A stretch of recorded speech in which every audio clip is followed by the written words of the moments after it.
श्री कृष्ण, राधे राधे। सावन का महीना चल रहा है और इस समय हम देख रहे हैं चारों तरफ भगवान शिव की कांवड़ यात्रा निकल रही है। भगवान शिव के भजन हो रहे हैं, अभिषेक हो रहे हैं। एवं आज पुत्रदा एकादशी है। सावन मास की शुक्ल पक्ष की आज पुत्रदा एकादशी है और पुत्रदा एकादशी के दिन उपवास करने से एवं उनकी कथा सुनने से एवं भजन कीर्तन करने से भगवान विष्णु की कृपा दृष्टि हम पर बनी रहती है। कहते हैं ना, राम का दीवाना बनना सबके बस की बात नहीं। राम का दीवाना बनना सबके बस की बात नहीं। भगवान की भक्ति करना एवं भगवान की कथा सुनना, उनकी लीलाएं सुनना सभी को आनंद नहीं देती है। जो भगवान का भक्त होता है वही इन कथाओं को सुनता है एवं भगवान की भक्ति का आनंद लेता है। आज हम श्रावण मास के शुक्ल पक्ष की एकादशी व्रत की कथा सुनेंगे और श्रावण मास के शुक्ल पक्ष की एकादशी का नाम है पुत्रदा एकादशी। श्री युधिष्ठिर कहने लगे कि हे भगवान, श्रावण शुक्ल पक्ष एकादशी का क्या नाम है? व्रत करने की विधि तथा इसका महत्तम कृपा करके कहिए। मधुसूदन कहने लगे कि इस एकादशी का नाम पुत्रदा है। अब आप शांतिपूर्वक इसकी कथा सुनिए। इसके सुनने मात्र से ही वाजपेय यज्ञ का फल मिलता है। द्वापर युग के आरंभ में महिष्मति नाम की एक नगरी थी जिसमें महिजीत नाम का एक राजा राज्य करता था, परंतु पुत्रहीन होने के कारण राजा को राज्य सुखदायक नहीं लगता था। जिसके संतान न हो उसके लिए यह लोक और परलोक दोनों ही दुखदायक होते हैं। पुत्र सुख की प्राप्ति के लिए राजा ने अनेक उपाय किए, परंतु राजा को पुत्र की प्राप्ति नहीं हुई। वृद्धावस्था आती हुई देख कर राजा अपनी प्रजा के प्रतिनिधियों को बुलाकर कहने लगे कि हे प्रजाजनों, मैंने इस जन्म में तो कोई पाप किया नहीं। मेरे खजाने में अन्याय से उपार्जन किया हुआ धन नहीं है, न मैंने कभी देवताओं तथा ब्राह्मणों का धन छीना। किसी दूसरे की धरोहर भी मैंने नहीं ली। प्रजा को पुत्र समान पालता रहा। मैं अपराधियों को पुत्र और बांधवों की तरह दंड देता रहा। कभी किसी से घृणा नहीं की, सबको समान माना है।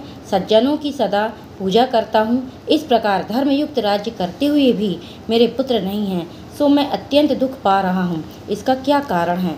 राजा महिजित की इस बात को विचारने के लिए मंत्रीगण तथा प्रजा के प्रतिनिधि वन को गए और बड़े बड़े ऋषि और मुनियों के दर्शन करते हुए राजा के हित की उत्तम कामना की पूर्ति के लिए किसी श्रेष्ठ तपस्वी मुनि को देखते फिरते रहे। एक आश्रम में उन्होंने एक अत्यंत वयोवृद्ध धर्म के ज्ञाता, बड़े तपस्वी, परमात्मा में मन लगाए हुए, निराहार, जितेंद्रिय, जितात्मा, जित क्रोध, सनातन धर्म के गूढ़ तत्वों को जानने वाले, समस्त शास्त्रों के ज्ञाता महात्मा लोमश मुनि को देखा, जिनका कल्प के व्यतीत होने पर एक रोम गिरता था। सबने जाकर ऋषि को प्रणाम किया और उनके सामने बैठ गए। उन लोगों को देखकर मुनि ने पूछा कि आप लोग किस कारण आए हैं? निसंदेह मैं आप लोगों का हित करूंगा। मेरा जन्म केवल दूसरों के उपकार के लिए ही हुआ है, इसमें संदेह मत करो। लोमश ऋषि के ऐसे वचन सुनकर सब लोग बोले कि हे महर्षि, आप हमारी बात जानने में ब्रह्मा से भी अधिक समर्थ हैं, अतः आप हमारे इस संदेह को दूर कीजिए। महिष्मतिपुरी का धर्मात्मा राजा महिजित प्रजा का पुत्र के समान पालन करता है, परंतु फिर भी वह पुत्रहीन होने के कारण अत्यंत दुखी है। हम लोग उसकी प्रजा हैं, अतः उसके दुख से हम भी दुखी हैं। आपके दर्शन से हमें पूर्ण विश्वास है कि हमारा यह संकट अवश्य दूर हो जाएगा। महान पुरुषों के दर्शन मात्र से अनेक कष्ट दूर हो जाते हैं। अब आप कृपा करके राजा के पुत्र होने का उपाय बताएं। यह वार्ता सुनकर ऋषि ने थोड़ी देर के लिए अपने नेत्र बंद किए और राजा के पूर्व जन्म का वृतांत जानकर कहने लगे कि ये राजा पूर्व जन्म में निर्धन वैश्य था। निर्धन होने के कारण इसने कई ऐसे बुरे कर्म किए। यह एक गांव से दूसरे गांव व्यापार करने के लिए जाया करता था। एक समय ज्येष्ठ मास के शुक्ल पक्ष की द्वादशी के दिन मध्याह्न काल के समय, जबकि वह 2 दिन का भूखा प्यासा था, एक जलाशय पर जल पीने गया।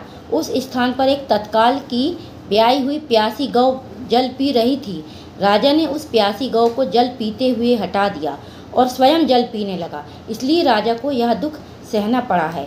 एकादशी के दिन भूखा रहने से वह राजा हुआ और प्यासी गौ को जल पीते हुए हटाने से पुत्र के वियोग का दुख भोगना पड़ा। ऐसा सुनकर सब लोग कहने लगे कि हे ऋषि, शास्त्रों में पापों का प्रायश्चित भी लिखा है, अतः आप जिस प्रकार राजा का यह पाप नष्ट हो जाए, आप ऐसा उपाय बतलाइए।